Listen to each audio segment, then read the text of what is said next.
Si Kaya mengumpulkan kliennya di suatu gedung untuk memberi briefing. Dengan cerdik, para klien akan diberi pensil khusus dengan barcode di kunci jawaban. Si Kaya juga menjelaskan para klien akan dijemput dengan ojol sewaan.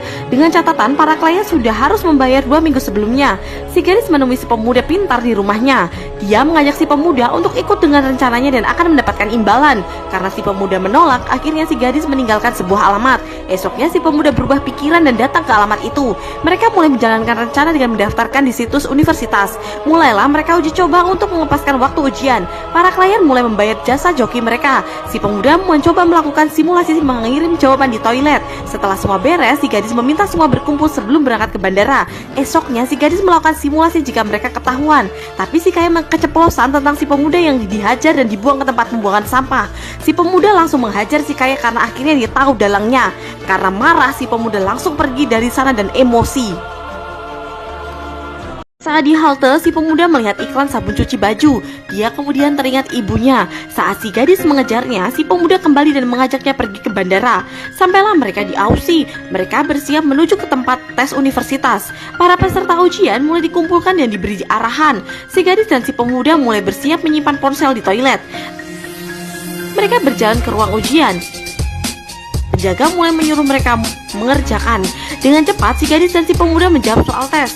Si pemuda selesai terlebih dahulu. Dia mulai menghafal jawabannya. Setelah selesai, si gadis melihat si pemuda dan dia mulai ikut menghafal juga. Waktu selesai, si pemuda langsung berlari menuju ke toilet. Si Kaya sudah standby menerima jawaban. Para klien dan ojol juga sudah bersiap di sana. Si pemuda mulai mengetik jawaban. Tiba-tiba dia berhenti dan mengopi jawabannya. Bukannya mengirim jawaban, dia justru meminta tambahan uang. Jika tak dikirimi uang, dia tak mau memberi jawabannya. Karena waktu sudah mepet dan takut rencana mereka gagal, akhirnya si Kaya mengirimnya uang. Mereka menuju ruang tes dan mulai mengerjakan soal lagi. Waktu habis dan mereka ke toilet untuk mengirim jawaban. Tetapi tiba-tiba di toilet si pemuda didatangi penjaga dan ketahuan. Saat keluar toilet, si wanita melihat si pemuda. Karena saat masuk diperiksa, si wanita menyembunyikan ponselnya di dispenser. Saat akan menghafal jawaban, si gadis mengalami kesulitan karena panik. Dia teringat not piano dan menggunakan itu untuk menghafal jawaban. Sesi terakhir tes selesai, si gadis mencari cara agar bisa keluar. Dia melihat pensilnya dan memasukkannya ke dalam kerongkongan. Si gadis pun muntah dan meminta izin pulang. Di luar, si gadis mengambil ponsel yang dia sembunyikan dan pergi.